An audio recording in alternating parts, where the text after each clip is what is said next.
Twilight Slashers couldn't have been more grateful for the advice and training given to them by their first friendly extraterrestrial encounter, as hardly a day had passed before their ship came under fire.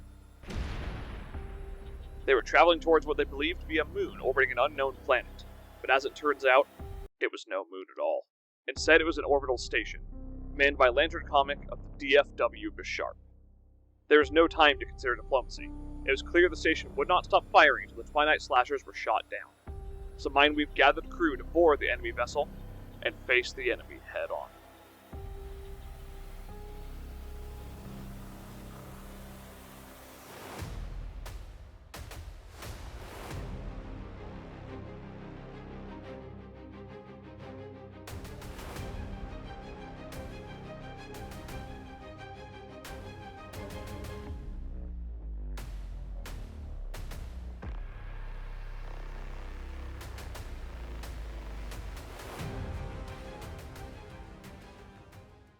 Hi, hello there.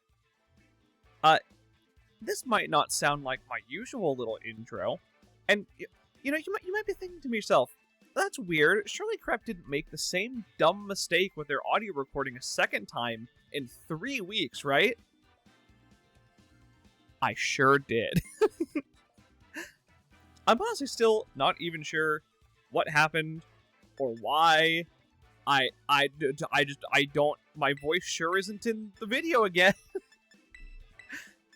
So yeah, that's always fun. So I am going to try to post-com over this battle, or at least go as long as I can before I can't stand my own voice anymore, and we're going to go from there. So as you can see, we're going to lead with Superior here, because the whole idea of bringing Superior into this team, or like Superior arguably isn't even that good, is I kind of expected him to not really respect it much because of that. And I knew early on it could just be a problem.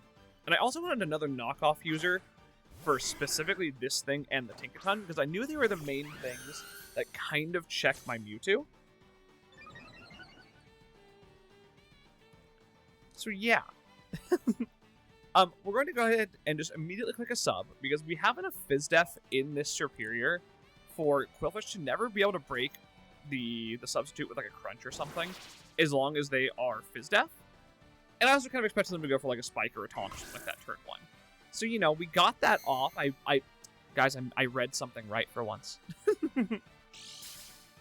So we're actually in a pretty good spot here, because even if they are able to break sub, they kind of have to like let me knock this off, which puts Mewtwo in an amazing spot for later. Because despite the fact our best move to hit this with on Mewtwo is Hex, just burning it and spamming Hex into it while we're behind a sub that it can't break because it'll be burned in our investment is just really, really strong. Luckily, they go for a taunt, though, and they continue to not break the sub. We're facing Lantern Comic, by the way, a buddy of ours. I suppose I didn't say that. Post-com hard. I'm not good at post-com. We're going to keep going. So we're just going to start spamming Leaf Storm at this point, because there really isn't a switch-in besides Tinkaton. And like I said, the whole point of Serp is to weaken the Tinkaton and this Qwilfish from Mewtwo later. So, like, whichever one of them wants to come in and just take a bunch of Leaf Storms in a row, I am 100% okay with. So right there we see that this Qwilfish either has no investment or just barely any investment, and I happen to get a good roll, because it does not break the sub. Also, no poison move likely, which is super valuable information for later on. Meaning we just get to click another Leaf Storm, and the Leaf Storm following this next one will always kill because of, little bit of contrary boost, which we love. Oh, what am I saying? Yeah. Why do I keep doing this? I don't know. I don't know what happened to my audio. Help. Yeah, we're going to Leaf Storm again, leaving this thing just below about 40%, which, again, is great for Willow into Hex into, like, 2 turns of Burn Chip would, I believe, kill it from here. If I remember my calcs correctly. Possibly, maybe, hopefully. They do break the sub this time. Superior is still healing so much, though, basically back to full. So this, honestly, early game could not have gone better, because I'm not really all that worried about the one singular spike. It doesn't really do a whole lot into my team. It's only a little bit awkward for, like, rolls on Sneasler versus Urshifu. But yeah, as we can see, the Quillfish goes down, and Superior is now +6, which is pretty much the best start we could have asked for. Oh, I love Superior. I keep drafting this one. I never even... I shouldn't say never. I don't even always mean to draft Superior, and then I look at my speed tiers and say, huh, I sure do need another ground resist that isn't slow. Hey, Superior, welcome back. Oh, goodness. I do love this mon, though. It's so fun. It does, like, 2 things, but it sure does those 2 things very well. I didn't even bring Glare this week. I wasn't even as annoying as I could have been. I don't remember the reason why I wasn't Glare, I'll be honest. I could have been Glare. I think I just wanted to do consistent damage and remove items. That's probably the reason. I don't know, I built this team a while ago and played this game like a week ago. Yeah. I should probably just, cut out bits of this video in the background. But I'm using this to time out my audio. So if I start doing that, I'm going to mess it up like I did for week 1, which is why I didn't do the whole thing. How are you guys? I think I asked this week 1 too. How is everybody today? I hope everyone is doing well. I hope everyone's doing amazing. There's a Landorus in front of our Superior, so we're doing pretty amazing. I was pretty surprised that this came out.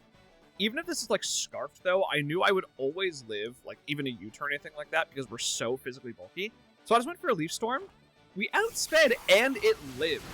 Meaning this literally had to be like Assault Vest with some investment. That was the only way it was able to live that, +6 Leaf Storm. Like, granted, I think we have like 24 special attack investment, so we didn't have none. We basically had none. But either way, that Lando being low is incredible for the Salamence endgame that I originally wanted to go for. And this was the only... Words help. This was the only other thing that I had to chip down to make the Salamence endgame super real. Besides Primy, depending on the set, like if it was a Fizz Def +1 Earthquake from Terra Ground didn't always kill. So I had to get some chip on that too eventually, but we were absolutely going in the direction of a Salamence endgame. And then I decided to click Leech Seed here.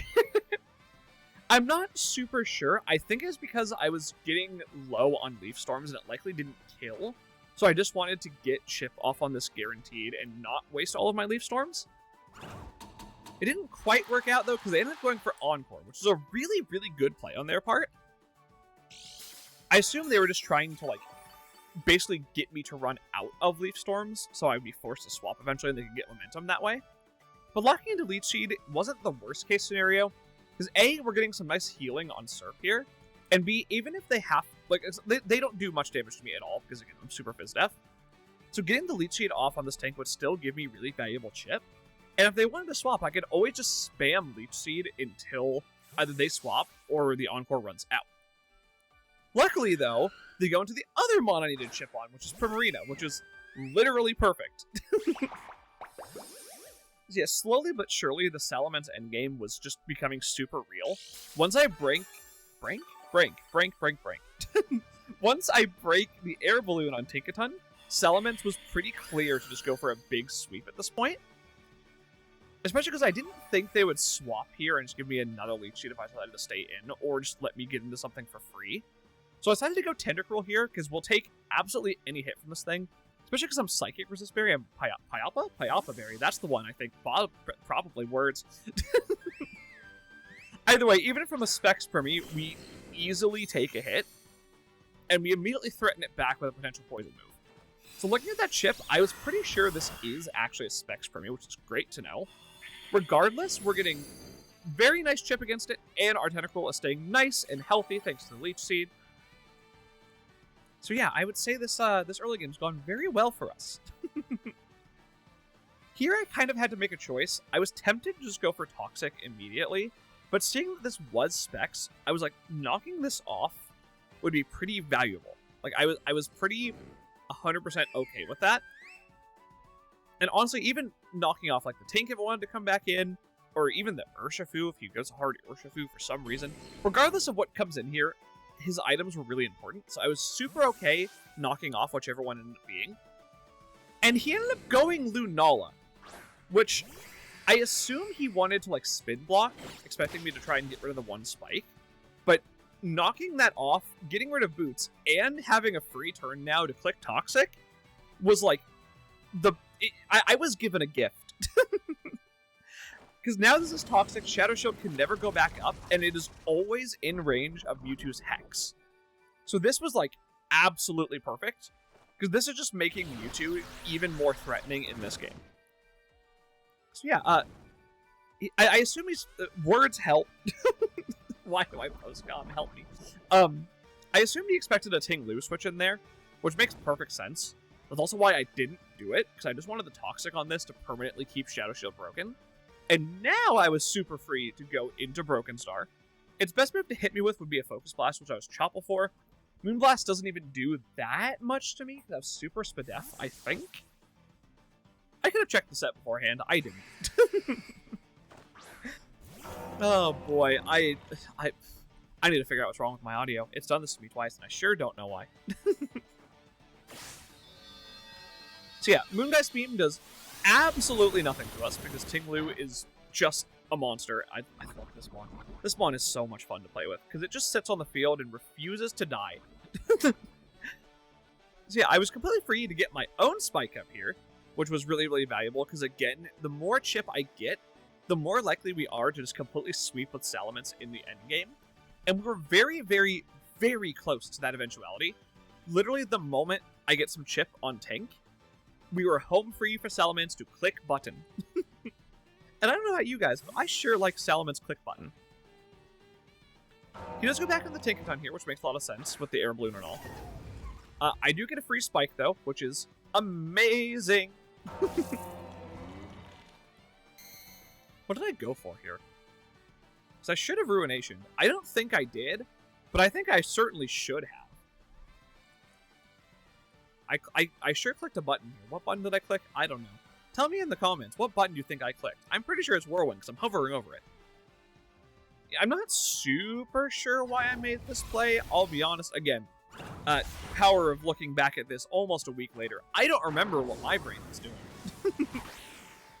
But we do Whirlwind that out. I assume I was trying to get in Premier Urshifu to get the Spikes chip, which did end up working out. Although the unfortunate thing is, you know, I'm a Ting-Lu in front of an Urshifu. I believe I was out of range of dying to a CC unless it's banded. So I was pretty comfortable just staying in here and clicking another Whirlwind to keep building up the chip on this this Urshifu. Not on this Urshifu, but on the rest of the team. Because like getting Primi in for one more round of Spikes and forcing it to switch out later with like Mewtwo or something meant that Salamence was in prime position.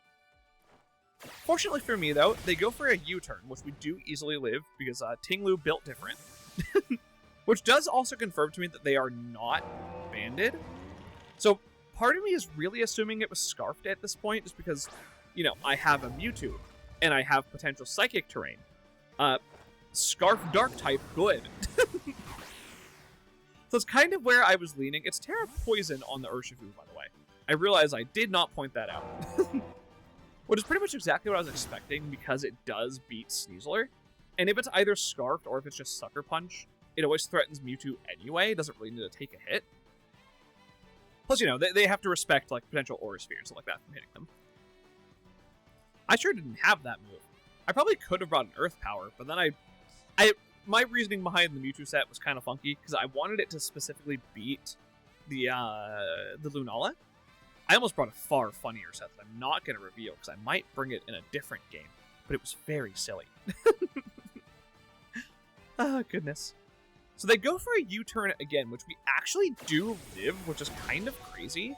They got a low roll that time, which is absolutely amazing for us, because, like I should have done a long time ago, I finally click Ruination, and they do go right back into the Tinkaton, meaning I get 50% on this and break the air balloon.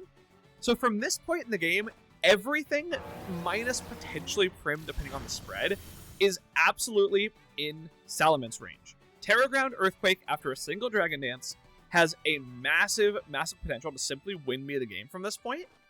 So I was fine with Ting-Lu going down, because A, Spikes are up, and Ting-Lu more than did his job. Bye-bye, Choppleberry. So yeah, we are in, like, prime position here. The unfortunate thing is I couldn't go Salamence on this, because to sweep, I do actually need the +1. And they could very, very easily just go for an Encore, knowing that I'm probably going to Dragon Dance. So instead I decided to go into Tawny Pelt here. Tawny Pelt, my Power Herb dig set, because like I said, I was expecting a Tera Poison Urshifu. But I definitely can't afford to waste the dig on this, because I will need it for Urshifu later. So I just decided to go for a CC here. Depending on their bulk, it had a chance to kill. Unfortunately, the tiny little Tinkaton... My words help. Unfortunately, it does live, and they do get an Encore off. My thought process from here was, this is the freest Lunala switch-in ever, and I don't want to let that happen for free, because if it is like a Moonlight or like Agility Lunala, it could become a threat even if it is toxic. So I decided to go out into Serp here, because Serp has really done her job. She doesn't have a huge role left in this game, so I was the most comfortable with letting Serperior take a hit from this thing if it had to, or to just simply kill Lunala and Lunala switch in there. As it turns out, I played right into their plans though, because they had Endeavor, which is so cool, by the way. Super, super cool tech there. I respect that so much. So poor Serp can no longer take a hit from Urshifu, which is a bit unfortunate, but I have plenty of answers left for Urshifu in the back. By plenty, I mean Sneasler. And Salamence, to an extent. If I get my DD off, then Salamence always beats the Urshifu.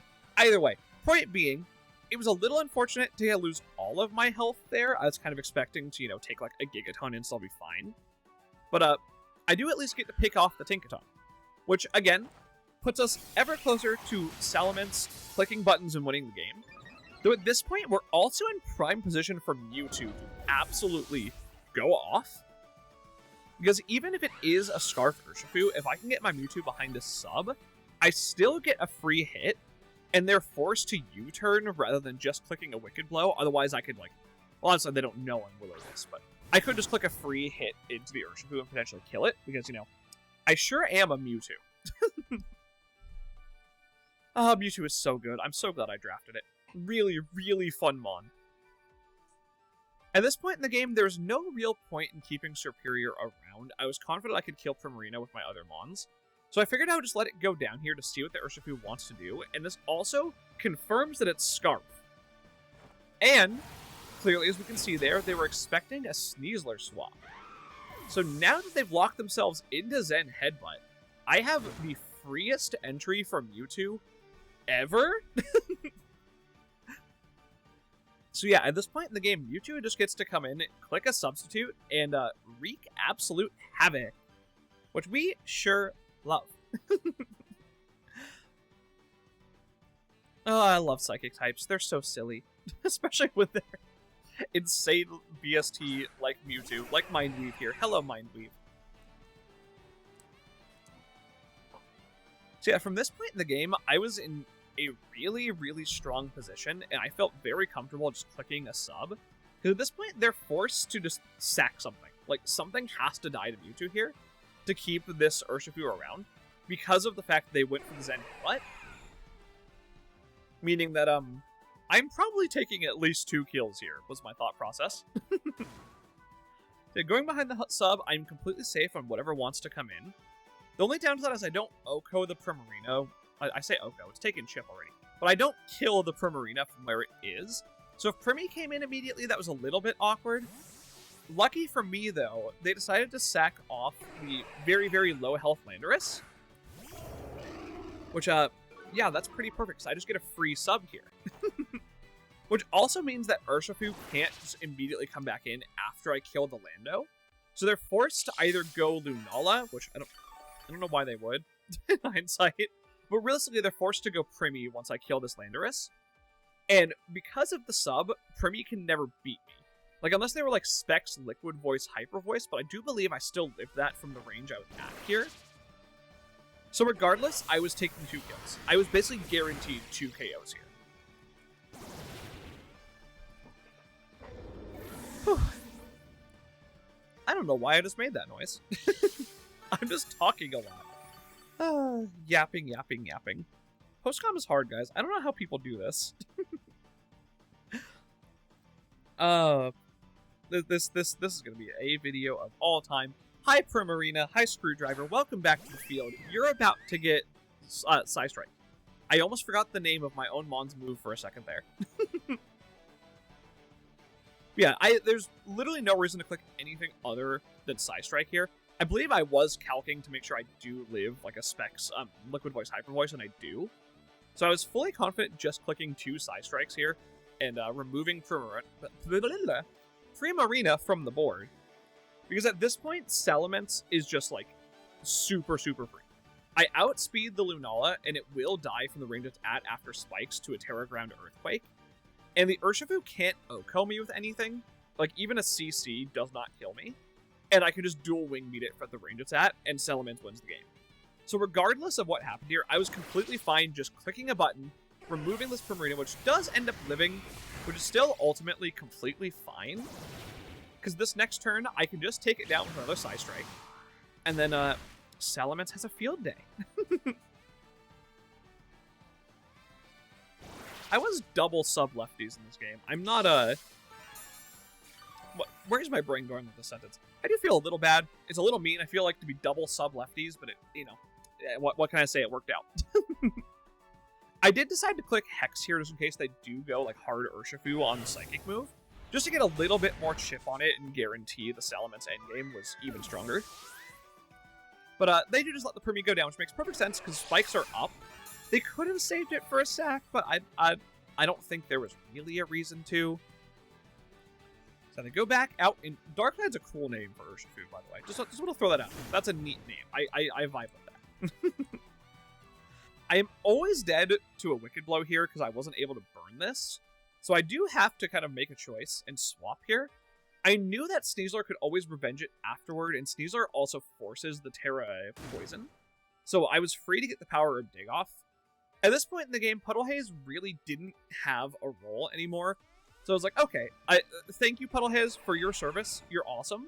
You did exactly what we wanted you to. Go take a nice rest, because you're about to get punched in the face.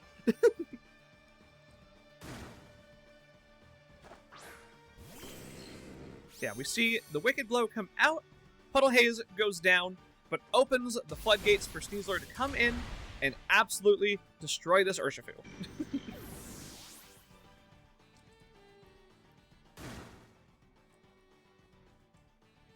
Power Herb Dig is so silly. I'm so glad I brought it. I was confident they would stay in here as well, because, like, even if they think I'm going to CC, going Lunala doesn't make any sense because I always outspeed, and it's just taking more and more chip. So if I was, like, some other alternate way to activate my Unburdened, or if I was just, like, Scarf or something, it put them in a really awkward position, especially because they're taking more Spikes chip at that point. So I was pretty confident just going for the... I almost said Terra Ground. That's not... That's... my Salamence is Terra Ground. This sure isn't Terra. The Power Herb Dig here and killing the Urshifu. Because even if they didn't Terra and they're bulkier or something like that, so I didn't kill, it would activate Unburdened, so it would outspeed the next turn. So either way, this was always my plan. We do see the Urshifu Terra Poison, as I predicted, because I'm just so smart. No, I'm not. I can't even pretend to be facetious and egotistical. Yeah, we do comfortably live the Wicked Blow. Oh no, guys, it crit me. Shock. I think I made that same joke. But yeah, we do get the Power Herb Dig Off here, which is more than enough to kill the Poison-type Urshifu. Activates Unburdened. Unfortunately, I forgot to bring a Dark or a Ghost move, so we don't actually have a way to kill the Lunala. It doesn't really matter, though, because A, they're toxic, B, spikes are up, and C, like, even if they just stay in and let me keep clicking Dire Claw, they're just going to eventually put themselves in range of anything else anyway. So I was fine just clicking the Dire Claw here, letting Tawny Pelt go down to get a little bit more chip here. It's not really about the chip, it was more just like, I don't really have a switch in. I guess I could have gone Salamence to save differential, but like, I don't care. So yeah, I was comfortable letting Tawny Pelt here go down, and just letting in Mewtwo to finish this game off. Because at this point, it is... I'm pretty sure the 120 base power Hex kills like 2 Lunalas. So yeah, I was... words help, why can I not speak? Either way, this game is wrapped up nicely here with Mindweave claiming yet another kill.